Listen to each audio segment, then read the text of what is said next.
Hi guys, how are you doing? This is techcentury, and today we're gonna upgrade my Alienware R3 from a 500GB Momentus XT hybrid drive to this, a 250GB Samsung 840 SSD.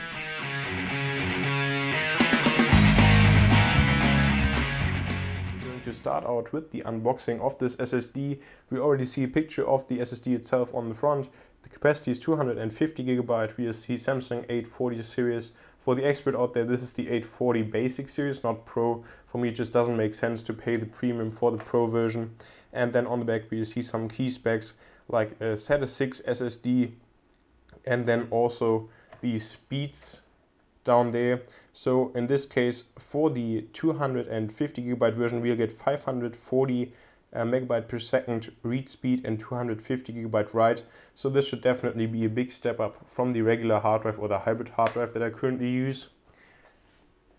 So now we are going to cut the seal right here, and then basically the unboxing should be over in a second. So here we'll have the SSD itself in the box, looking pretty nice. An installation guide right here, which should be pretty basic. Also a warranty statement, which we can all put to the side. And then again, the star of the show is right here, the Samsung 840 SSD. Really slim, feels like an aluminum casing because it's cold to the touch. And then basically on the back, we'll only see again that this is the 840 series with 250GB. And then we'll have here the SATA connection as well as the power connection.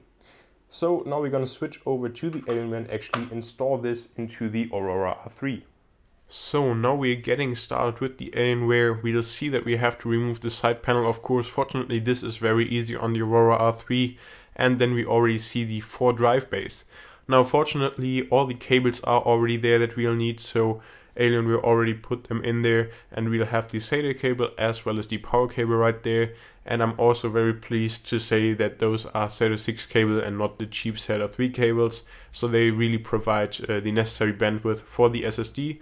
We'll have the SSD right here then, and then I'll just put some Tesa power strips on the back to basically glue it to the hard drive cage, because I don't really want to bother with an adapter for the 3.5-inch drive bay, and it's not really necessary in a desktop machine, at least in my case. And so we'll connect the cables, and then we'll see on top the 500GB Momentus XT as well as the 250GB Samsung SSD below. Now we'll just put the side panel back on, and then we are ready to go and take a look at the software from Samsung to actually clone the regular hard drive that I have in there right now, and then to port it to the new SSD.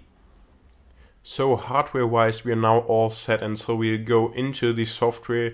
And I actually downloaded this software, the Samsung Data Migration, from the Samsung homepage, but I also missed that there was actually a disk in the SSD box itself, so you can also just install it from there. And then we'll see right here that this already analyzed that you have the boot drive, which is the 500GB hard drive, and then also the SSD, which is the disk 2, and then you can just start to clone the first hard drive, and then it will go. First time I did this, actually the whole thing froze, then the whole machine froze, and my machine didn't want to boot up again. So not quite as easy as it looks here in the edited version, but in the end I got it working, as you see right here, with 100% progress. And I'm very pleased to say that this now worked in the end. And so far I'm not really having too many problems. You can also download the Samsung Magician software from their website, which will improve the SSD and just take care that the SSD will last longer and perform better. And this also wraps up my video. So I hope that you enjoyed it. If you did, please make sure to hit the like button. Also subscribe if you're not subscribed already. And I'll hope to see you in my next video. Thank you very much for watching. See you next time.